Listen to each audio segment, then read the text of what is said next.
dit que Serigne Touba a voulu faire des écoles pour le prophète. C'est ça qu'il avait demandé, le bon Dieu, d'avoir des descendances qui vont les réaliser. للمصطفى نويتما للمصطفى لبن القدوس مدرسة بها يزول الأذى والكبد. Je pense que je suis parmi ces autres fils-là. C'est ça qui m'a poussé de le faire avec l'aide de Dieu, sans l'aide d'aucune personne, ni une autorité, ni politique, ni autre chose. Tout ce qui a construit ce dara, donc je pense que c'est de l'argent propre de Serigne Modou Bousso Dieng. Et j'ai appelé mon ami et frère et tout, président Baratal, qui est toujours à notre côté, vraiment pour l'inaugurer cette œuvre coranique devant toutes les autres religions du Touba. Vraiment, je suis très satisfait. Et je pense que c'était un modèle pour mes co-religieux, pour qu'ils sachent que Serigne Touba n'avait qu'un seul but que le Coran. Kanzil kitab wal hadith wal kitab la jama fiddatin wala jama zahab. Donc c'est très clair que Serigne Touba n'a voulu absolument rien que le Coran. Donc je remercie mon ami et frère président Baratal d'avoir me rejoindre de cette œuvre. Donc je pense que... Ça vous a coûté combien cette œuvre? Presque 80 millions en réalité, parce que quand nous l'avons totalement construit, l'ingénieur nous fait savoir qu'il faut démolir tout parce que ne conforme pas avec les normes, disons, d'urbanisme. C'est la raison pour laquelle nous l'avons construit et démolir en même temps reconstruire. Mais alhamdoulilah, avec l'aide de Dieu aujourd'hui, ça y est.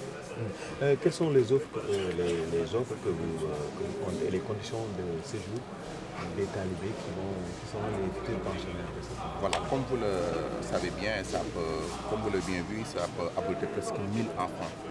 Mais ce qu'ils vont passer les jours de la nuit, donc ils payent 5 000 francs, y compris leur restauration, 3 fois par jour, sans mendicité. Ce qu'ils passent la journée simplement payent 1 000 francs par mois, y compris toutes les normes sanitaires, y compris leur carnet de santé, et ainsi de suite. Donc je pense que c'est quelque chose que j'ai fait pour la population de Touba, mais aussi pour combattre la mendicité, mais aussi pour aider les enfants. Donc vous êtes en phase avec l'interdiction de la mendicité au Sénégal? Ah mais bien sûr, la mendicité ne représente pas l'islam. Donc je voudrais dire que 80% des mendiants ne sont pas des talibés coraniques, mais sont plutôt des Bissau-Guinéens et des ressortissants de la sous-région qui sont majorité, disons, dans cette mendicité. Raison pour laquelle je voudrais projeter d'abord les fils de Touba par rapport à cela. Mais quelle lecture faites-vous de la scolarisation au niveau de la mission de Touba? C'est difficile parce qu'il n'y a même pas 1% des enfants scolarisés malheureusement.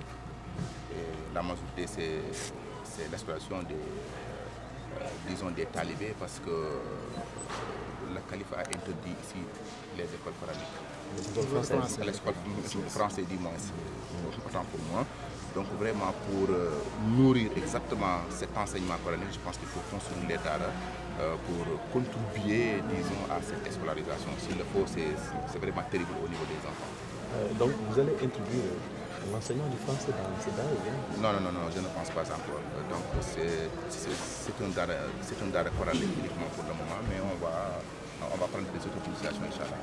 Peut-être une dernière question, Seigneur. Quelle lecture faites-vous de la situation actuelle au niveau du pays? Terrible, comme toujours. Je n'aime pas aujourd'hui faire l'habitude, c'est d'attaquer, mais c'est toujours terrible et je m'arrête là et je cède cette question à mon ami et frère, le président Baratal. Mais quelle lecture faites-vous de la situation en Côte d'Ivoire? En Côte d'Ivoire, c'est terrible et que je demande Gbagbo pour que la paix reste. Faut qu'il parte, quoi. Forcément. Sinon ça n'ira pas. waaw ci wolof kon sëñ Modou li nga def fii lan moo waral nga def ko muy complexe islamique bi? waaw su ma yéene la bu yàgg bu ma yéene bu ma nekkee xale parce que depuis may jàng alxuraan dama mos a xam ne barke bu ma am rek ci alxuraan la jógee te Serigne Touba dafa ñaan yàlla ne ko na am ay sët yoo xam ne dañ ko tabaxal ay jànguwaay jox ko yonente bi parce que moom moo ko yéene woon te mënu ko mu ñaan yàlla ay sam defal ko mu ne lil Moustapha libanal xuddus madrasatan biha yazulul azza wa jibul kabat tey sant naa yàlla boole na ma ci sët yi def loolu kon loolu laa yéene fi tey ba tax ma tabax daara ji ci ndimbalu yàlla rek sans ndimbalu kenn wax naa ne état dimbaliwu ma ci organisation dimbaliwu ma ci nit dimbalu ma ci du français du arabe blanc du arabe ñun ñëpp a ci yem kii sama kattan rek man moo gis nga la ko defee ma ci sant yàlla te defe ne modèle la pour que sëriñ yi génn pour gis nii waxoon naa ne daara alxuraan mën a dàq kër ñu bëri gëmuñu ko woon ku fi ñëw dina xam ne daara mën a dàq kër waxoon naa aussi ne daara alxuraan mën a jël ay cinquantaine de centaine de millions gëmuñu ko ku ñëw fii xam ne loolu dëgg la donc kon je pense que ñi alxuraan fal tey war nañ ko rendre grâce delloowaat ko monnaie ngir ñu defar alxuraan tey lu mel nii ngir nit ñi mën a jàng. wax nga également dañ ci bëgg a xeexal li foog ñu xeex yalwaan bi parce que daara bu mën a jël junniy xale fu ñuy añ di reer di ndékki donc loolu su amee junniy xale junniy taalibe bi génnee ci ñu nekkoon Touba rek yalwaan bi dina gën a wàññeeku donc loolu su ma yéene la muy tàmbalikaay bu ma tàmbalee fii Touba te def ne dinaa fi def yeneen te ñaan soo mbokk ñu def fi loolu parce que bu ñu defee loolu rek yalwaan dina fi jóg ndax yalwaan représenté wul l'islam représenté wul yoonu murid yalwaan ak jekk ak dëgg lay représenté te alxuraan dafa jekk Serigne Touba jekk l'islam jekk kon ku yëngu l'islam war nga jekk kon defe naa bu ñëpp defee noonu daal yalwaan du amati surtout nag yalwaan la. rafetlu woon nga ni nguur gi jëloon décision bi. waaw bien sûr rafetlu naa ko trop xëy na fond beeg yooyu forme beeg yooyu am na kii mais fond bi d'accord naa ci mais nag ñu xam ne ñu ëppoon ci ñu yalwaan du ñu ay donga daara mais ay bàyyi ko bitim réew surtout Bissau gi ne ñi dikk di yalwaan loo xam ne mais amuñu benn daara bu ñuy jàng ndax kenn mënul yalwaan suba bëccëg ngoon ba noppi yaa ngi jàng si nekk daara ji ñaata la jël sa xaalis.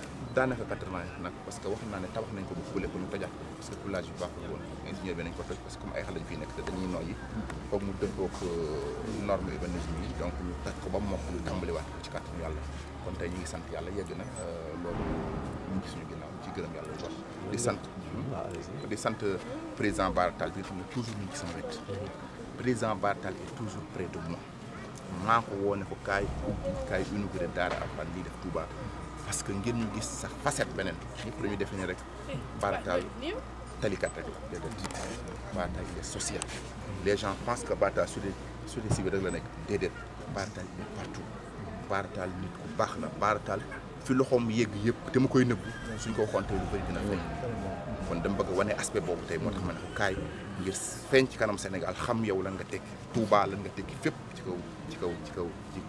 kaw Sénégal loolu moo waral appel bi monsieur le président ñu ngi lay sant la gërëm ci turu autorité yëpp xalif général xalifu sëñ Fallou fi jógee xalif sëñ Mourou sëñ fi sëñ Cheikh Mat la yónni na fi doomam muy xalif général Mouride kon président ci turu Mouride yëpp ñu ngi lay sant di la gërëm jazakumullahu xayran.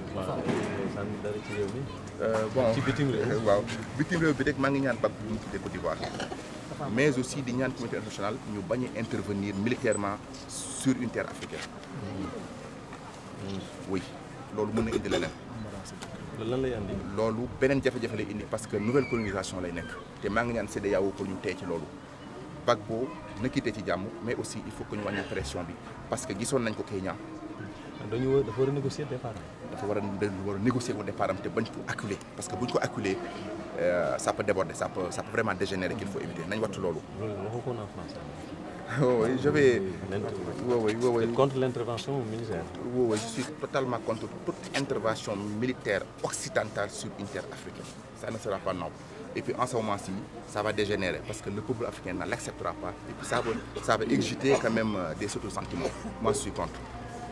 L'Afrique est une terre libre, l'Afrique est un peuple indépendant. Vraiment, je réclame que surtout la France, surtout Sarkozy, qu'il fasse beaucoup d'attention. Et la CEDEAO. Surtout la CEDEAO. Et puis pour que la CEDEAO ne cède pas à la pression occidentale. Surtout. Voilà. Merci. Monsieur le Président,